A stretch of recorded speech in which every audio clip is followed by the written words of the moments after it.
आप आज्ञा अगर दे दे तो मैं बगिया में घूमने चली जाऊं, क्योंकि मेरे दिमाग में टेंशन आ रही है। उग्रसेन कहने लगे पवन रेखा चली जाओ, अकेली मत जाना, साथ में सहेलियों को लेती जाओ। आज पवन रेखा ने संग की सहेलियों को तैयार किया है, रथ सजवाया है। पवन रेखा का रथ कथा प्रेमी भैया जिस समय बगीचा में पहुंचा है तो पवन रेखा की सुंदरता को दुर्मलक नाम के राक्षस ने देखा है। कथा प्रेमी भैया, जब राक्षस ने पवन रेखा की सुंदरता को देखा है, इधर विद्वानों ने लिख भी दिया है। क्या लिखा है? आरे कोताहाड़ा मासो नहीं छोड़े,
पवन रेखा जिस समय बगीचा में पहुंची है, पवन रेखा की सुंदरता को दुर्मलक नाम के राक्षस ने देखा है।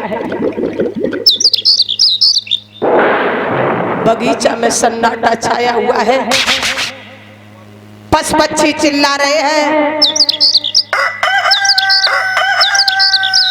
हमारे ये मोहित भैया जो नंगला भगे से आए हैं, 1 से 1 रुपए की भेंट देकर के व्यासपीठ को सम्मान दे रहे हैं। कन्हैया सुख शांति दे, धन के भंडार भरे रहे। आज पवन रेखा भयभीत होने लगी है। इतना भयानक जंगल है, कोई भी इसमें दिखाई नहीं दे रहा है। उसी समय उस राक्षस ने माया भी आदि तैयार कर दी है पवन रेखा की सुंदरता देख करके। भयंकर आदि आ गई, पवन रेखा की संग की सहेलियां बिछड़ गई। पवन रेखा ने रथ का पहिया पकड़ लिया, जोर जोर से रोने लगी। अगर मैं ये जानती आज आदि आ जाएगी तो बगिया में घूमने नहीं आती। क्या किया उस राक्षस ने, ध्यान देना। अरे बन गई विधि गति की कहानी,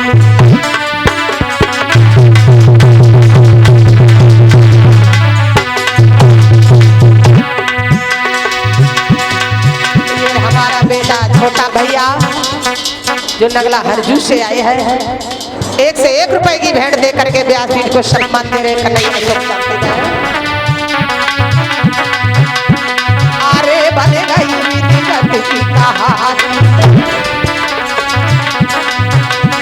और सखिया न से छूट गई रानी।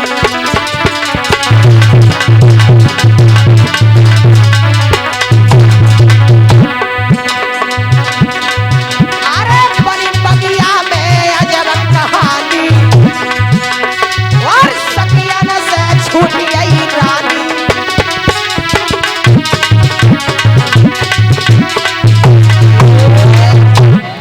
आज रानी सखियों का साथ छूट जाता है, अकेली रह जाती है। रथ का पहिया पकड़ करके चीखने लगी, चिल्लाने लगी, अगर नहीं जलती आज आंधी आ जाएगी तो बगिया में घूमने नहीं आती। आज रानी बैठ करके जोर जोर से रोने लगी है। कैसे रोने लगी है? आरे घेरे गई रानी आज बगिया में, मन में सोच सोच मचना,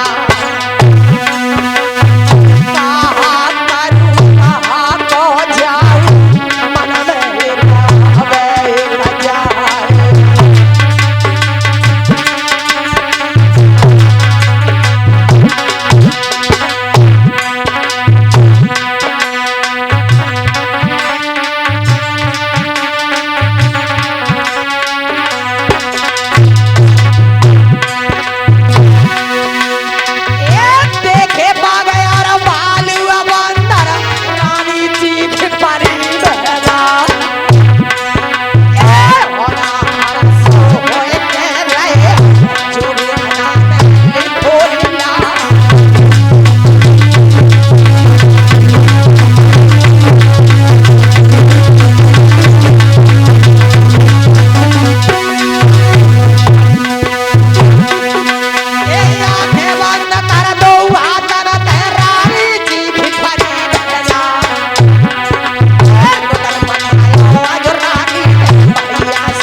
जोर जोर से रोने लगी, स्वामी मेरी रक्षा करो, स्वामी मेरी रक्षा करो।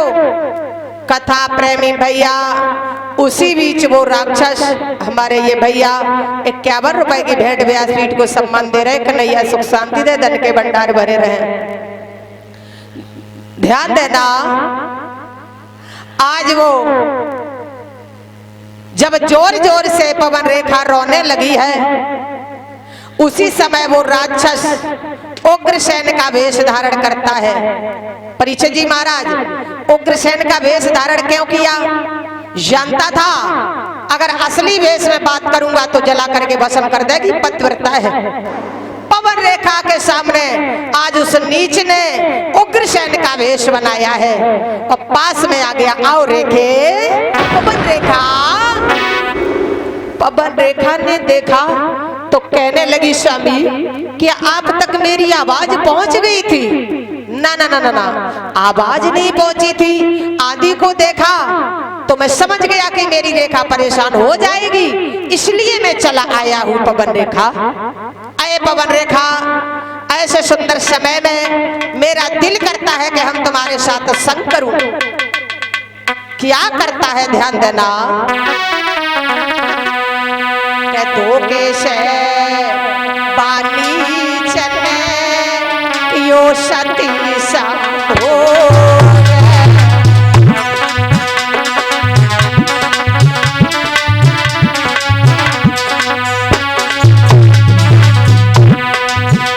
अरे धोखे से पानी चले यो सती सा हो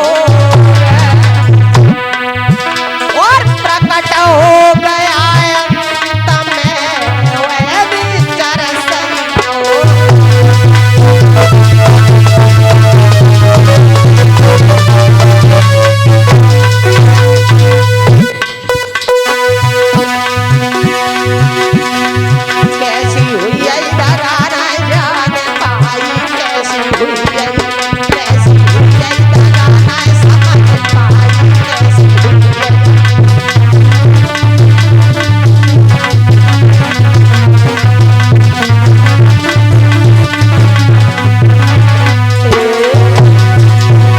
मेरे बड़े भैया 1 से 1 रुपए की भेंट देकर व्यासपीठ को सम्मान दे रहे हैं। 21 रुपए की भेंट से समस्त मंडली का सम्मान कर रहे हैं। कन्हैया सुख शांति दे, मेरे भैया के धन के भंडार भरे रहे।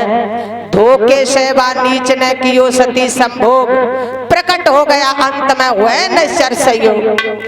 जैसे ही अपने वेश में आया, पवन रेखा कहने लगी, पापी तू कौन है?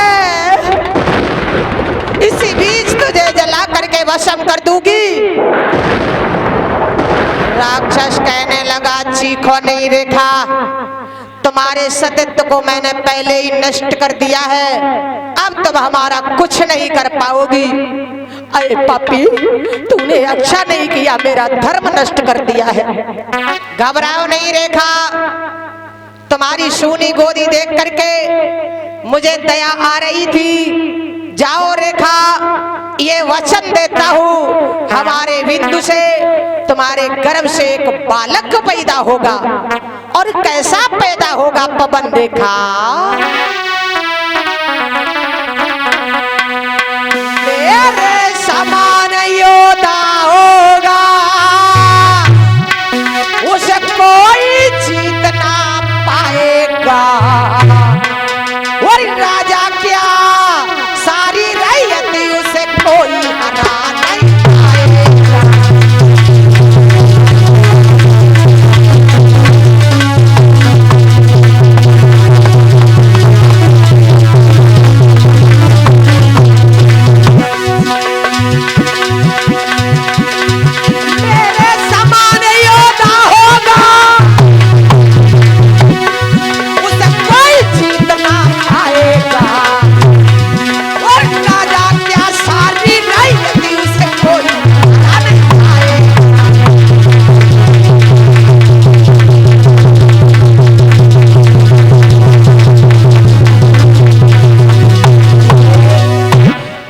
क्या कहा? मेरे समान योद्धा होगा,